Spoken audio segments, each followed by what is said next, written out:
Hey, I'm Frankie Adams and this is my world.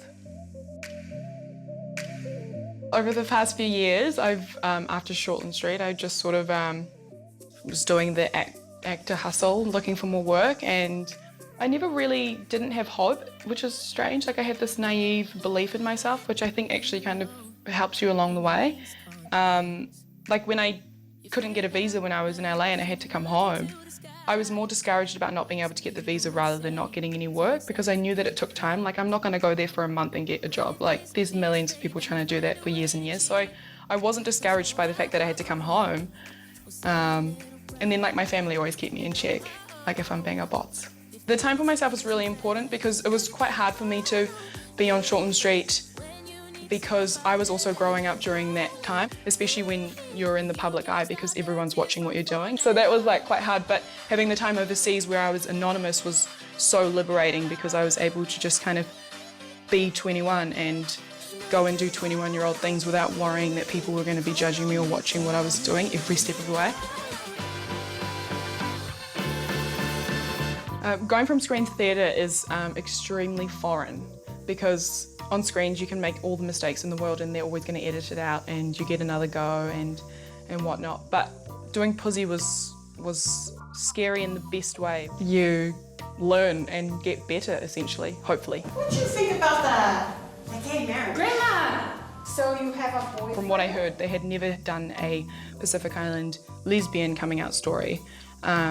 And it is quite taboo in the culture, but you know, it's 2017 now and it's okay to talk about these things. And I'm always happy to be a part of a project that raises awareness and creates discussion, even if it's at the expense of yourself.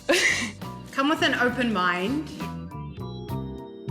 Yeah, so they have this kind of unwritten rule where they prefer Aboriginals to play Aboriginal. So pretty much in Australia, you cannot play Aboriginal if you're not Aboriginal in some shape or form. But my father has Aboriginal on his side, and so when I went over, I got to hang out with some of my Aboriginal cousins who drove me up to like north of Victoria, and I got to learn about where my family originated, which was great because it made me feel better about playing an Australian Aboriginal. It was one of my favourites because it was a female-based cast, and all of the females there were really just intelligent, funny, talented, brave, and really enthusiastic about the work, and they really cared about how the story was going to come across and how it was portrayed. I think selfishly I was quite excited to play it because I knew it was an opportunity for me to show people that I can actually do this and it's not just something that happened to me by accident.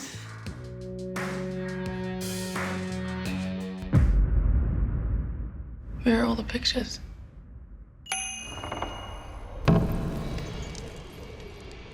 Who's the woman I've seen in the house? You don't belong here.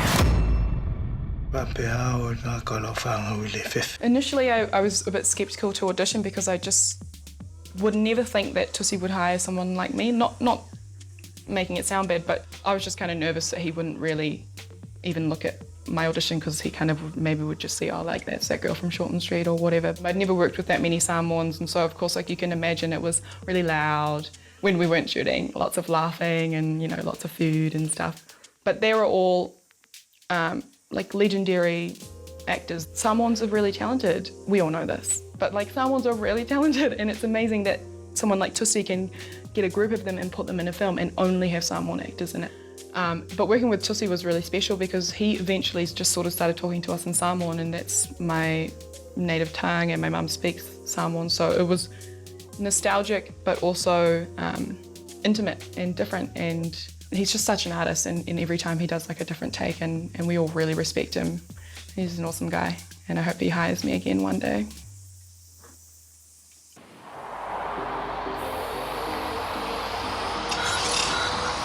The Expanse is a science fiction television show based 200 years in the future. Initially, I got the brief for the character from the casting director, and she said like, oh, what are you doing? Like, I just got this brief for a character that I think you'd be perfect for. And they wanted me to fly to LA, but I was like, oh, the way that my bank account works is it's really expensive to get a no. I thought I would get a no. And so I just said, I'll put a tape on. And like 2 days after I sent the first tape, they were like, you're their favourite. That was it. Then I was Bobby. We're gonna just eating shit from Earth, or are we going to take them out and then...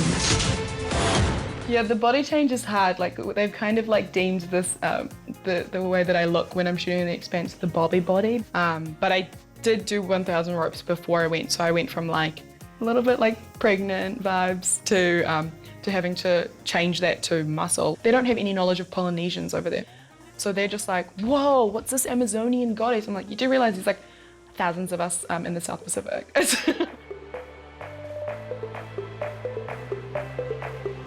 The 3 freshest things about me are fresh. I drink a lot of water. Okay, I love palusami, that's like my thing. Like taro chips are good too. I'm just talking about food now, this is okay. And I like oka, coconut water, like fresh from the coconut. My mum brings me back coconuts from Samoa when she goes. And I can do a seva, an okay one.